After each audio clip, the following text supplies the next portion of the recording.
And what's up, everyone? This is Christopher Coleman, and you are watching In Context, where I talk about an original score in the context for which it was created. In this case, I'm talking about Guardians of the Galaxy, and that means I'm talking about the original score by Tyler Bates. So let's get into this, shall we? How does Tyler Bates' original score operate in the context of the film? Well, let me start off by telling you this. I was in a Regal Theater here in Orlando, Florida for a press screening. I was about 1/3 the way up in the theater, center section, right-hand side. Now, the mix was not the best mix I've ever heard. Not as bad as what I heard in Godzilla. Completely different theater.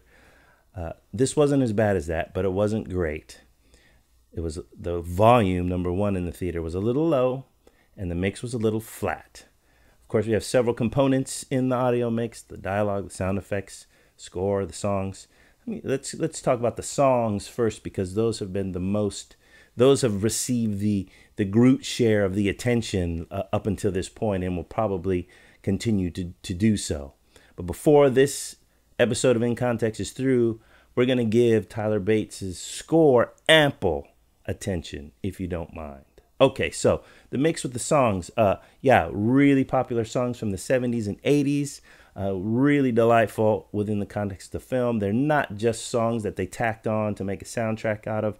Of course, we saw the trailer, great use of source music, and the use in the film is pretty much on par with that. And what makes it better is that those songs are a part of the story. Most of them are all very integral to what's happening on screen. And that made it really fun, and that made those songs that much more delightful. Those of you who like classic music from the 70s, if we can call classic music from the 80s, I guess, which, I mean, I'm a child of the 80s, or a teenager, an adolescent of the 80s, so it's hard for me to call that classic. It's just like music. But if we're calling it that, those of you who appreciate that type of music, I think you're really going to like how these songs work in context. Now, most of the songs will get the spotlight on them in terms of audio-wise. Those songs will be put right up front, right in our face, in the foreground, above all other sounds in the movie at the time. And that's to be expected. That happens with songs all the time. At times, they're in the background, and you can just make them out. But before the song is done playing, the mix usually brings them up right to the forefront. Tyler Bates' score doesn't quite get the same treatment, but, you know, we really don't want a score to be that much in our face. But it does have its moments, which we'll talk about in a minute. Because first, I want to say this.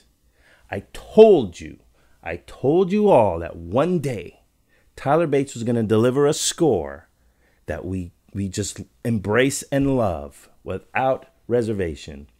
I'm sure some of you out there will find something to not like or something to nitpick, but you've got to give the man props this time. You've got to give him his props.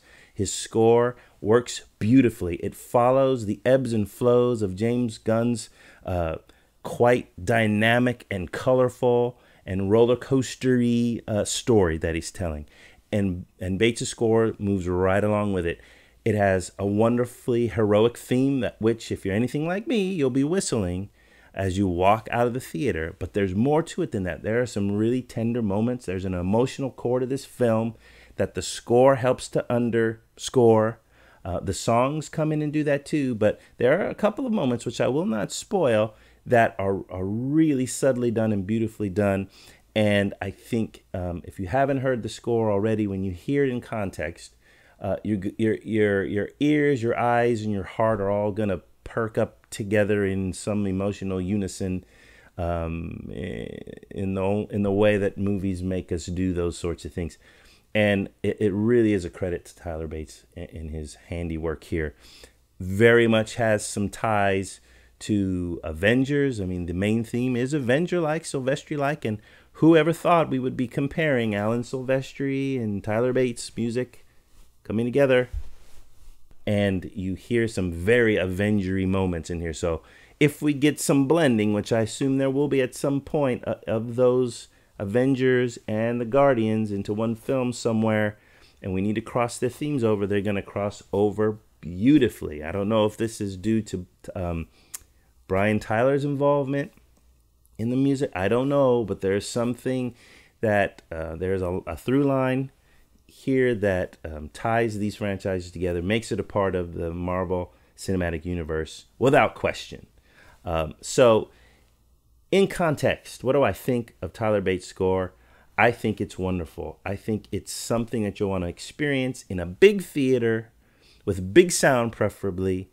I think you're going to have a really good time. You're going to enjoy the 70s, 80s pop song inclusions. Everyone laughed and sang in my screening. And you're going to love his music. You're going to love what he does for Groot. Just beautifully done. And so I highly recommend everyone watching this, go see Guardians of the Galaxy. It needs to do well. It deserves to do well. Edge of Tomorrow got shafted. How to Train Your Dragon has gotten shafted. You all have not gone to see those films as those films have deserved. Don't let that be the fate of Guardians of the Galaxy. Go see it. Go buy the soundtrack and the score. Get the deluxe 2-disc version. You're going to want to have both. But go enjoy this film in theaters. Go enjoy Tyler Bates' score in theaters. In context, it's wonderful, and I look forward to hearing more and where he takes it. It's the funnest film of the summer. I don't think anything's going to topple it. So go see it. And look for my full review of this original score and the soundtrack later on Tracksounds. But for now, I wanted to give you my impressions and my thoughts of Tyler Bates' original score for Guardians of the Galaxy in context. Until next time, see you later.